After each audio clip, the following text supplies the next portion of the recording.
আজ বানাবো বাঙালিদের প্রিয় একটা খাবার, মাছের তেলের বড়া। অনেকটাই এটা খেতে খুব ভালোবাসে। চলো দেখি কিভাবে এটা বানাই। প্রথমে মাছের তেলটা খুব ভালোভাবে বেছে ধুয়ে রাখতে হবে। তারপর একটু পেঁয়াজ কুচি, একটু লঙ্কা কুচি, আর আমরা আদার ফ্লেভারটা খুব পছন্দ করি, সেই জন্য একটু আদা কুচি।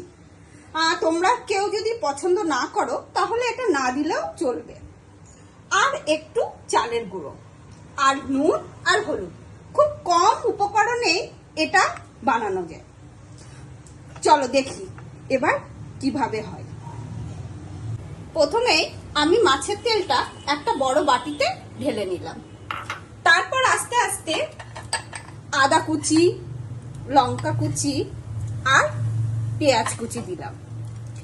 দিয়ে তার মধ্যে নুন আর হলুদটা দিয়ে এরপর চালের গুঁড়োটা দিয়ে দিলাম।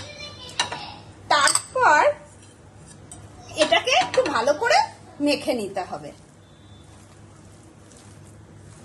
হ্যাঁ, এবার আমার মাছের তেলটা পুরো ভালোভাবে মাখা হয়ে গেছে সবকিছু দিয়ে। এবার পাশে আমি এক গ্যাস অন করে তাতে একটা প্যান দিয়ে খুব ভালো করে গরম করে নিলাম। আমার তেলটা খুবই ভালো ছিল, সেই জন্য আমার আলাদা করে তেল দেওয়ার কোনো দরকার নেই, তাই আমি তেল দিচ্ছি না। এটার থেকে তেল বার হয়ে পুরো এটা ভালোভাবে ভাজা হয়ে যাবে।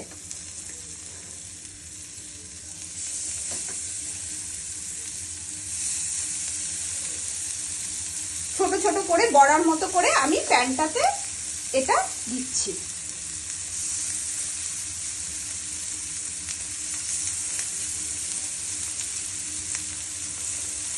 এবার একটা পিঠ খুব ভালোভাবে হবে, তারপরে আমি এটা উল্টে দেবো।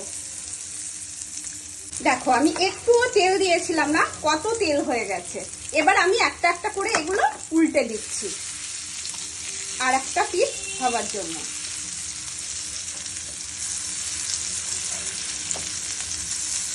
এটা খুব আস্তে আস্তে উল্টাতে হবে যাতে ভেঙে না যায়।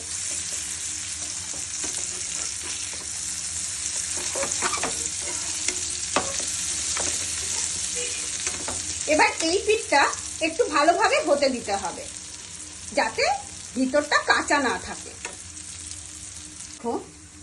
দেখো আমার মাছের তেলের বড়াটা সুন্দরভাবে ভাজা হয়ে গেছে। এবার আমি একটা একটা করে তুলে নেব।